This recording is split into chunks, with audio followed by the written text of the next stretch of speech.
Hello everyone, welcome to Dream Maths Classes. और आज की इस वीडियो में मैं लेकर के आया हूं कि कैसे हम लोग को age related word problems approach करने हैं एंड उसका type 2 problems. So let's try to understand this. So मेरे सामने एक क्वेश्चन है। Let's see. The age of a man is twice the square of the age of his son. 8 years hence the age of man will be 4 years more than 3 times the age of his son. Find their present ages. अब मैंने जब ये question पढ़ा होगा तो आप लोगों ने भी सुना, बस समझा नहीं होगा। मैं हमेशा कहता हूं कि क्वेश्चन में आधा आंसर है। So let's try to understand this break कर करके। Okay, let's start. The age of a man, यहां पे दो लोग हैं, ठीक है। The age of a man is twice the age of his son, ठीक है। Twice the square of the age of his son. तो दो लोग हैं, एक मैन है और उसका सन है। तो बोला गया है कि मैन की जब मैं आज की डेट में बात कर रहा हूं, उसकी जो एज है वो twice the square of the age of his son, right. Twice the square of the age of his son. इसको हमेशा देखो, वर्ड प्रॉब्लम में आपको ये समझना है कि कैसे इसको मैं मैथमेटिकल वे में बना सकता हूं। तो सबसे पहला टारगेट तो ये है कि कैसे मैं इसे मैथमेटिकल एक्सप्रेशन दे सकता हूं। So let's try to do that. अभी देखो, जब भी एज रिलेटेड क्वेश्चन आएगा, अब देखो मेन डाउट ये आता है ना कि linear equation in two variable and quadratic equation, दोनों के वर्ड प्रॉब्लम्स ना लगभग मिलते जुलते हैं। बट दोनों में एक कॉमन डिफरेंशिएटर ये है कि हमेशा जब भी बात होगी क्वाड्रेटिक इक्वेशन के वर्ड प्रॉब्लम्स की, तो वो जो दो चीज होंगे ना, दोनों को आपस में रिलेट कर दिया जाएगा। जैसे यहां पे क्या कर रहा है, मैन एंड सन की बात तो हो रही है, बट मैन के एज को उसके सन के एज के रिस्पेक्टिव में दे रखा है। जैसे कि यहां पे क्या बोला है कि मैन की जो एज है ट्वाइस है the square of the age of his son. और जहां तक कि एज रिलेटेड क्वेश्चन की बात आएगी, चाहे वो linear equation in two variables हो, चाहे क्वाड्रेटिक इक्वेशन, आप लोग स्टार्ट कहां से करोगे? हमेशा प्रेजेंट एज से स्टार्ट करोगे। तो यहां पे दो लोग हैं, मैन और उसका सन। अब किसको वेरिएबल दोगे? क्योंकि दोनों आपस में रिलेटेड है, तो मुझे सिर्फ एक वेरिएबल की जरूरत पड़ेगी। तो मैं बोलूंगा कि किसको देना है, मैन को या सन को। तो देखो, किसको किसके रिलेशन में बोला गया है कि मैन की एज को सन के एज के रिलेशन में बोला गया है। तो आप क्या बोलोगे? लेट द एज, नहीं, present age. Let the present age of son be कितना? x years। अब मैन का क्या बोला गया है? जो वर्ड बोला है ना, उसको जितना ब्रेक करके लिखोगे वो आपको ज्यादा ही समझ में आएगा और आराम से उसको एक एक्सप्रेशन दे पाओगे कि अगर present age of son x है, तो मैन की एज, मैन की प्रेजेंट एज को क्या बोला गया है? Man present age, man present age कितना हो जाएगा? वो बोल रहा है ट्वाइस। ट्वाइस का मतलब 2 times. Twice the square of the age of his son. जो बोल रहा है उसको बस मैथमेटिकल एक्सप्रेशन दो। ट्वाइस द स्क्वायर, स्क्वायर किसका? उसके सन की जो एज है उसका square. So twice the age of his son, present age है कितनी? सन की एक्स है भाई, उसका स्क्वायर कर दिया। तो अगर आप देखो, अब वो बिल्कुल द मैन की प्रेजेंट एज बिल्कुल दिखा रही है। Twice, twice into the age of his son, उसका स्क्वायर। तो जो फर्स्ट लाइन में लिखा हुआ था, मैंने उसे मैथमेटिकल एक्सप्रेशन दे दिया है। अब मैंने बोला कि एज के क्वेश्चन जब भी आएंगे, आप स्टार्ट कहां से करोगे? प्रेजेंट एज से। अब देखो, इससे तो इक्वेशन बनेगा नहीं, इससे तो कुछ सॉल्व कर पाओगे नहीं। तो और आगे ढूंढो क्वेश्चन में। 8 year हैंस, क्या वो आज की बात कर रहा है? नहीं सर, वो 8 साल बाद की बात कर रहा है। तो जब 8 साल बाद की बात कर रहा है, तो हम आज में रहें क्यों? हम दोनों को फ्यूचर में लेके जाएंगे। ओके, फ्यूचर में मैं ले जाने का मतलब ये, क्योंकि वो आज के इक्वेशन बनाने की तो बात कर नहीं रहा है, वो 8 साल बाद की बात कर रहा है। तो जब 8 साल बाद की बात कर रहा है, तो दोनों कैरेक्टर को, सन को और मैन को, दोनों को 8 साल लेके चलते हैं आगे। 8 साल बाद वहां उनकी कैसे सिचुएशन रहेगी? तो 8 साल बाद हम सब की एज में क्या हो जाएगा? 8 ऐड हो जाएगा। चाहे मैं अपनी बात करूं या आपकी बात करूं या इस दुनिया में जितने भी लोग हैं, टाइम सिर्फ मेरे लिए नहीं बढ़ रहा है, इसके सारे लोगों के लिए बढ़ रहा है। तो मैं बोलता हूं कि अगर आज मेरी जो भी एज है, 8 साल बाद उसमें क्या होगा? +8 हो जाएगा। क्या सिर्फ मेरे एज में होगा? नहीं, इस दुनिया के सारे लोगों में +8 होगा। उसी तरीके से 8 year हेंस की बात हो रही है। 8 year हेंस। अब आपको समझना है 8 year हेंस इस क्वेश्चन में कौन वो दो लोग हैं? एक मैन है और एक सन है। तो सन की एज कितनी हो, पहले दोनों को लेके जाओ, तब उसके बीच का रिलेशन बनाना। क्योंकि वो आज में रिलेशन बनाने के लिए नहीं बोल रहा है। अगर आगे देखो, the age of the man will be 4 year more than the three times the age of his son. तो आज की तो बात नहीं कर रहा है। तो जब 8 साल बाद की बात कर रहा है, तो दोनों को पहले लेके जाओ, तब इक्वेशन का फॉर्मेशन करना। 8 year हेंस सन की एज कितनी हो जाएगी? Son age will be, age will be x plus 8। उसी तरीके से मैन की एज कितनी हो जाएगी 8 साल बाद? मैन की age will be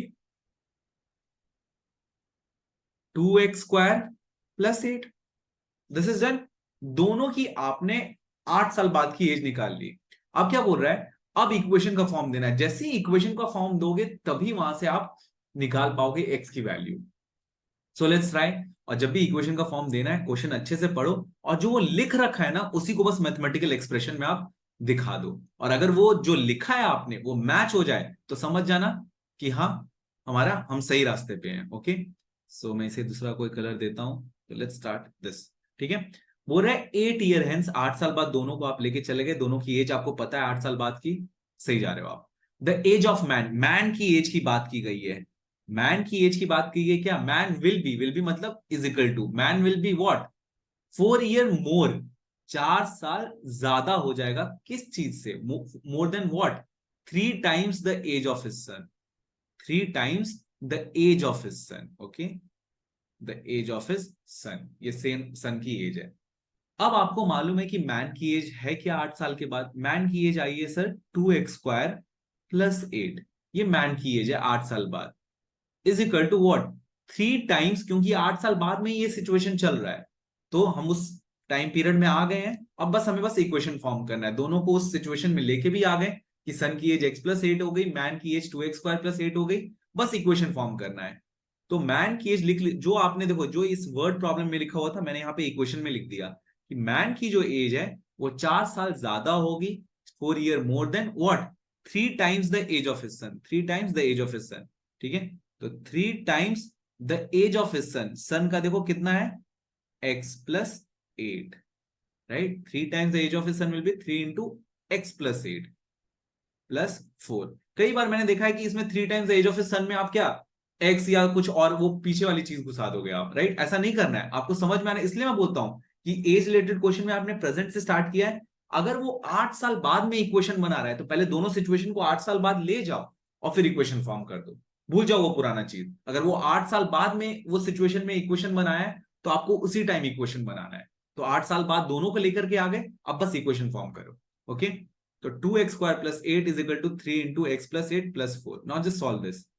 2x² plus 8 is equal to 3x plus 3 8 is 24 plus 4. So 2x² plus 8 is equal to 3x plus 28. Now हमें सॉल्व करना है तो हम कोशिश करेंगे ax² plus bx plus c का फॉर्म देने के लिए। 2x² माइनस 3x प्लस 8 और यहाँ पे माइनस कितना 28 इज इक्वल टू कितना 0। So it will be 2x² minus 3x minus 20 is equal to 0। Now इन दोनों का जो प्रोडक्ट आ रहा है वो कितना आ रहा है? अब देखो कैसे सॉल्व करते हो। अब ये क्वाड्रेटिक इक्वेशन बन चुका है। ax² plus bx plus c का जो भी फॉर्म होगा that will B quadratic equation. Quadratic equation को सॉल्व करने का अभी तक हम लोगों ने तरीका सीखा है, that is what? Simple factorisation. Factorisation मतलब किसी भी एक्सप्रेशन को प्रोडक्ट फॉर्म में लिखना। उसका तरीका मैंने पिछले वीडियोस में एक्सप्लेन कर रखा है फ्रॉम द ओरिजिन, तो प्लीज जाके वहां पे आप देख लेना। अभी मैं सीधे आपको बता रहा हूं। ए एंड सी का प्रोडक्ट करो रफ में। ए एंड सी का प्रोडक्ट, ए क्या है हमारा 2, सी कितना है -40। तो 2 into -20 दैट विल बी -40। तो 40 के ऐसे दो फैक्टर्स जो मुझे 3 दे। तो आपके दिमाग में अगर टेबल है तो 8 5 40 होता है, बट मुझे -3 चाहिए तो 8 के साथ मुझे क्या देना पड़ेगा -8। तभी -8 प्लस 5 आपको क्या देगा -3। दोनों के सामने x लगा दो, then it will be what? 2x² minus 8x plus 5x minus 20 is equal to 0। Now the only thing I have to do is write it in product form. पहले दो में से कॉमन क्या लोगे? पहले दो टर्म में से आप ले सकते हो नंबर में से 2 कॉमन एंड वेरिएबल में से क्या x। सो बचा क्या रह गया? 2x into x that will give you 2x² minus 2x into what that will give you 8x 4। ठीक है, इन दोनों में से क्या? इन दोनों में से कॉमन क्या लोगे? नंबर में से प्लस 5, वेरिएबल में तो कुछ कॉमन लेने लायक है नहीं, तो x 5 into x that will be 5x and 5 into -4 that will be -20 is equal to 0। अब वो जो 4 फॉर्म का था वो दो टर्म्स में बढ़ चुका है, राइट? एंड दोनों टर्म्स में कॉमन क्या है? x -4। So take that out. x -4 पहले टर्म में बचा 2x plus 5 is equal to 0। Now you know x की दो वैल्यूज होंगी 4 and minus 5/2। Now you know age can never be, क्योंकि x को मैंने क्या माना था, present age, age can never be negative. अब एज कभी नेगेटिव होगी नहीं, तो वैल्यू क्या हो जाएगा 4। तो प्रेजेंट एज ऑफ सन कितना है 4, एंड मैन की प्रेजेंट एज कितनी हो जाएगी 2 इंटू 4 का square, that will be what, 4 square will be 16, 16 टू जा 32। तो इससे पता चल गया कि प्रेजेंट एज ऑफ सन कितना है 4 and present age of man कितना है 32। So that's how you approach any question from quadratic equation which is related to age related word problems। Present से स्टार्ट करो, फ्यूचर में इक्वेशन बनाने की वो बात कर रहा है, तो फ्यूचर में दोनों को लेकर के जाओ।